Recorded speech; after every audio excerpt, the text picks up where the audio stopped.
a gente acordou com mais essa do ministro Alexandre. Ou melhor, do Alexandre, eu parei de chamar esse cara de ministro, esse vagabundo.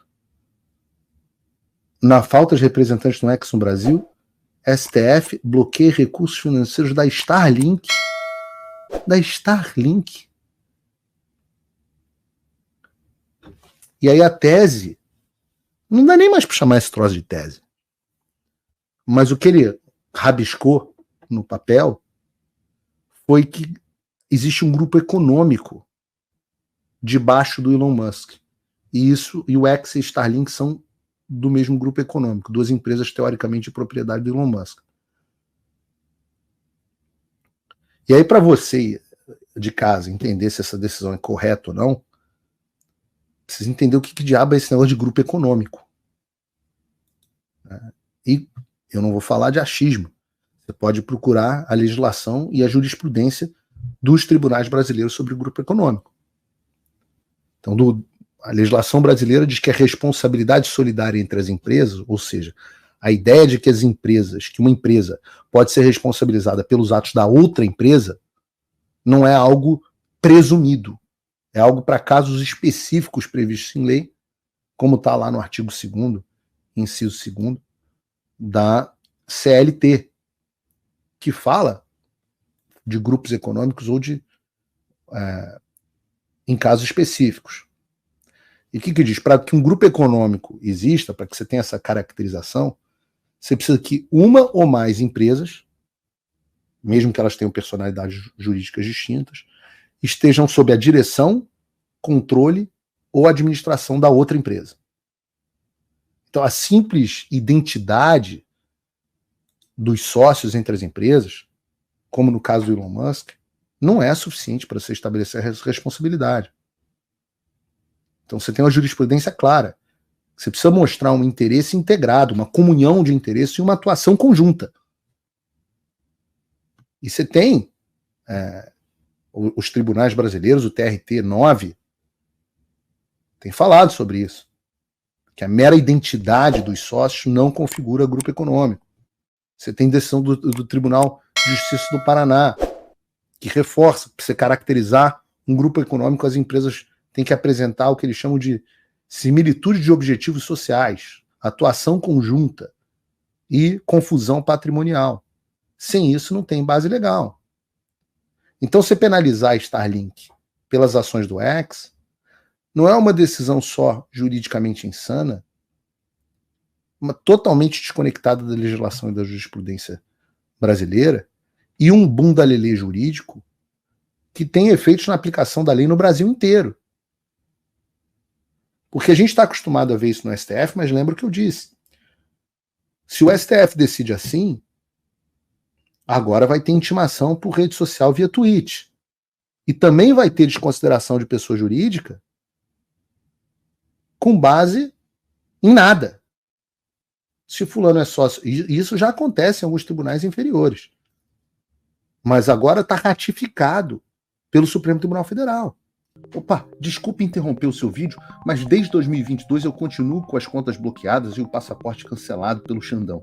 Se você aprecia o meu trabalho e tudo que eu faço pela liberdade de expressão, tem um lugar onde você pode se tornar meu apoiador com uma pequena quantia por mês. Acesse www.paulofigueiredoshow.com e torne-se meu apoiador, e aí você vai receber conteúdos exclusivos e desconto nos meus cursos. Ou então você pode se tornar meu patrono Gold e passar a me pautar, tem reuniões comigo, você entra para o meu grupo de WhatsApp, que eu uso sempre.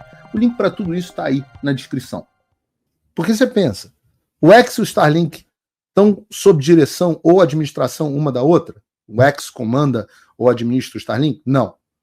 Tem atuação conjunta? Absolutamente não. Uma empresa Starlink é uma subsidiária da SpaceX. Uma empresa de lançamento de foguete, não tem nada a ver com rede social. A estrutura administrativa de uma é compartilhada com a outra? Não. Então a única coisa que levou o Alexandre a tomar essa decisão ilegal foi o fato do X ser dono das duas empresas. Até da Receita Federal você tem instrução normativa que diz que isso é insuficiente. Então você pensa, o que piora muito a situação. O Starlink a Starlink, né, é uma subsidiária. Para quem não sabe, Starlink é a empresa do Elon Musk que lança satélites pelo mundo inteiro e que oferece internet por satélite. Muitos desses satélites são usados em situações de desastre, são muito utilizados na região norte do Brasil, mas foram muito utilizados no Rio Grande do Sul, por pessoas que estão em áreas distantes e precisam de algum tipo de conexão, e a conexão é muito boa, eu tenho Starlink aqui. Muito boa. E você pode estar nos cafundós do brejo que você tem internet, que é coisa mais... Né, porque a internet é essencial para as pessoas, que é coisa mais democratizante que isso. Só que o Starlink é uma subsidiária de uma outra empresa que se chama SpaceX, que hoje é responsável por 95% dos satélites, do lançamento de satélites do mundo. 95% dos satélites do mundo são lançados por essa empresa chamada SpaceX do Elon Musk, que é dona da Starlink. Inclusive, satélite de espionagem, satélite do governo americano, satélites militares, todo tipo. Satélites meteorológicos, todos os tipos de satélites são lançados por essa SpaceX, 95% deles. E dessa SpaceX, que é a dona do Starlink, o Elon Musk, ele não é o único dono. O Elon Musk tem 42%, não tem nem a metade da empresa. Quem detém os outros 7,5%? O Google. Então, o restante da empresa, ou seja, mais da metade, 50,5%, estão distribuídos em vários fundos de investimento.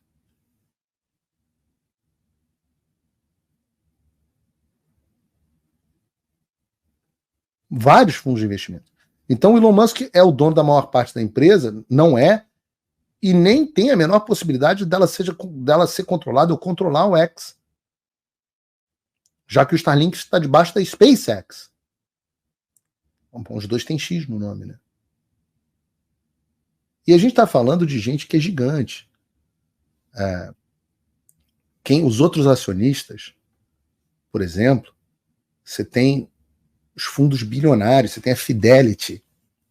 Fidelity é um fundo controlado pela família Johnson, que é uma família dessas dinastias bilionárias americanas.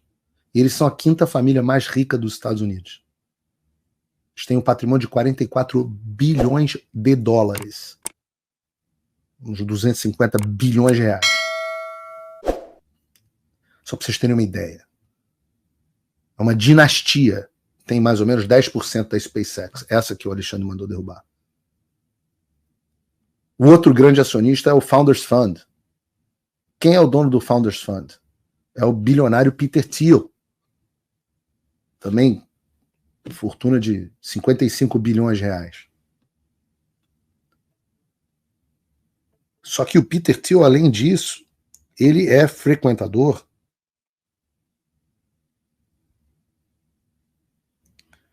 que interessante. Acabei de receber mensagem da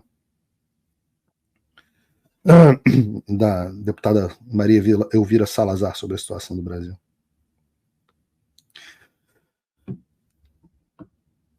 O Peter Thiel, voltando ao Peter Thiel, o Peter Thiel é frequentador das reuniões dos Bilderberg. Os Bilderberg. Se você não sabe o que é reunião dos Bilderberg, você entra no Google e bota a reunião dos Bilderberg. Esse é um troço mais assustador que você tem no mundo. Todo ano, mais ou menos 100 das figuras mais importantes no mundo fecham uma cidade, ninguém tem acesso, ninguém tem câmera, eles entram e passam ali um final de semana, não sei se é um final de semana, passam alguns dias, discutindo o futuro do mundo. Você tem uma pauta aberta e simplesmente esses caras ficam numa cidade, eles fecham uma cidade inteira para a reunião dos Bilderberg. O Peter Thiel faz parte dessas reuniões. Só para vocês terem uma ideia, na escala globalista, o Fórum Econômico Mundial, esse do Klaus Schwab, isso é uma quermesse perto da reunião dos Bilderberg. Pois bem, o Peter Thiel é um outro acionista da SpaceX / Starlink. Curiosamente, o Peter Thiel também é acionista, investidor do Rumble, que foi outra rede social de vídeos que saiu do Brasil por causa das ordens ilegais do Alexandre.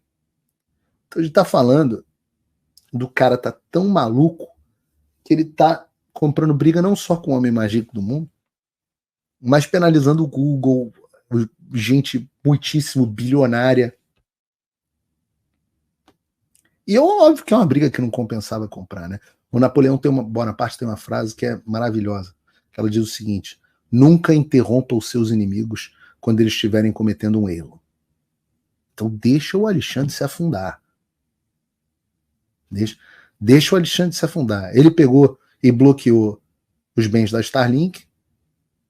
Starlink tem 20 mil assinantes do Brasil, que é menos do que 1% do que ela tem no redor do mundo. Então a perda de receita para a Starlink e para a SpaceX é insignificante. Mas a briga, a afronta, essa sim é grande.